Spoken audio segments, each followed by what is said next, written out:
राम राम भी सारे पशुपालक भाइयों ने तो आपका स्वागत है किसान डेयरी फार्म यूट्यूब चैनल पर। तो आज हम बात करेंगे, एक भाई का कमेंट आया हुआ था कि हमारी जो भैंस है या गाय है उसकी फैट बहुत कम आती है। तो हम आज बात करेंगे कि फैट कम क्यों आती है और इसका उपाय क्या होता है जिससे हम हमारे दूध की फैट बढ़ा सकते हैं, चाहे गाय हो या भैंस हो। तो हम हमारी गाय या भैंस की फैट अनेक प्रकार से बता सकते हैं। सबसे अच्छा और सस्ता आइडिया यही होता है कि जो घर में रसोई होती है उसी में उसका उपचार होता है। तो मैं आपको बता देता हूँ कि 3 चीज़ें होती हैं जिससे हमारे भैंस या गाय की फैट बढ़ती है। और जब भी हम दूध देते हैं तो हम लगभग 100 में से 70% गाँव में या डेयरी में फैट पर ही दिया जाता है। तो फैट पर देने का यही उपाय है कि ज़्यादा फैट आएगी तभी हमारा अच्छा भाव लगेगा, नहीं हमारा अच्छा भाव दूध का नहीं लगेगा। जब हमारा हम जो दूध देंगे उसका अच्छा भाव नहीं लगेगा तो हमारा खर्चा नहीं निकलेगा। तो सबसे पहले और बहुत ही महत्वपूर्ण जानकारी है ये फैट की, तो अच्छी तरह से सुने और ध्यान दें। तो सबसे पहले मैं आपको बता देता हूँ कि अगर आपने हमारा यूट्यूब चैनल सब्सक्राइब नहीं किया है तो सब्सक्राइब कर लीजिए। तो चलो मैं आपको अपनी बात पे आता हूँ, आपको फैट बताता हूँ किस प्रकार से हमारे दूध की फैट बढ़ेगी। तो हमें हमारे दूध की फैट में बढ़ानी है तो हमें 3 चीज़ें लेनी होगी। तो सबसे पहले हमें लेना है, ये लगा ली 100 ग्राम जो बेसन होता है, जो चने का आटा होता है। चने 2 प्रकार के होते हैं, एक सफ़ेद चना होता है, एक काले चने होते हैं। हमें जो सफ़ेद चने होते हैं उसे छोले बोले जाते हैं, हमें छोले का आटा नहीं लेना है। जो काले चने होते हैं, अगर हमारे घर के देसी चने हो तो बहुत अच्छी बात है, खेत में उगाए हुए। तो हमें जो देसी चने होते हैं वो लेने हैं। काले चने होते हैं उनका आटा लेना है, उसे हम नॉर्मल बेसन बोल देते हैं। तो हमें बेसन लेना है, 100 ग्राम बेसन लेना है।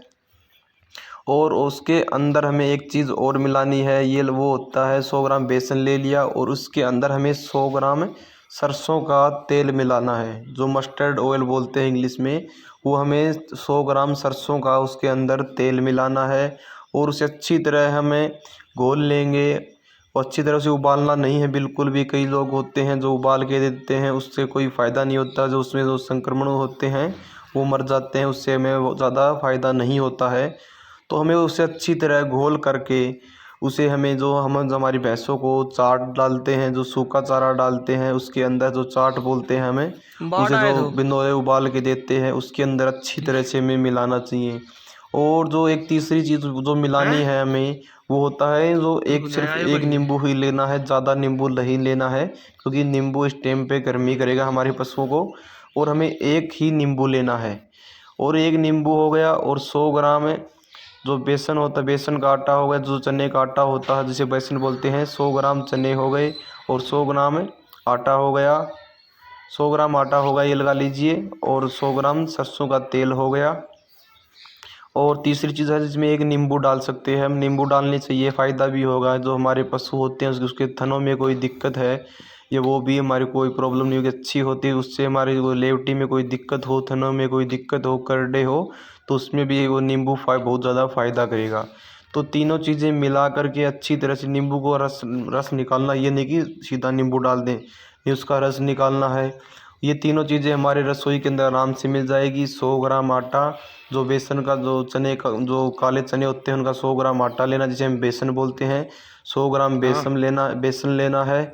और 100 ग्राम जो सरसों का तेल लेना है। और सिर्फ एक नींबू लेना है। इन तीनों चीज़ों को एक मिला करके दिन में एक ही टाइम में खिलाना है। दोपहर के टाइम भी खिला सकते हैं हम, शाम के टाइम भी खिला सकते हैं। तो एक ही टाइम खिलाने से जो फैट होती है, ये लगा लीजिए अगर हम भैंस का दूध देते हैं तो हमारी 70 फैट आती है, तो इसका कम से कम 15 से 20 अंकों का फ़र्क हो जाएगा। सीधा 90 की फैट आएगी, 95 की फैट आएगी, 85 की फैट आएगी। तो एक बार मेरे कहने से आप ये उपाय करके ज़रूर गली भी देखिए। वहाँ हम हमारे डेयरी फार्म में हमेशा यही करते हैं, कई साल 1-2 साल से करते हुए आ रहे हैं और आगे भी यही करेंगे। इससे बहुत अच्छा लाभ होता है। और हमें तीनों चीज़ें से तीन मैंने बटा आपको 80 अच्छी तरह से बता दी हैं, ये तीनों चीज़ें लेनी है। और हैं एक बार आप करके देखिए। और हम आपकी जानकारी के लिए हम यहाँ पे यूट्यूब चैनल पर आयो उपलब्ध हैं, कोई भी हमारे पशु को प्रॉब्लम हो, कोई भी बीमारी हो, तो नीचे आप कमेंट सेक्शन में बता सकते हैं। धन्यवाद।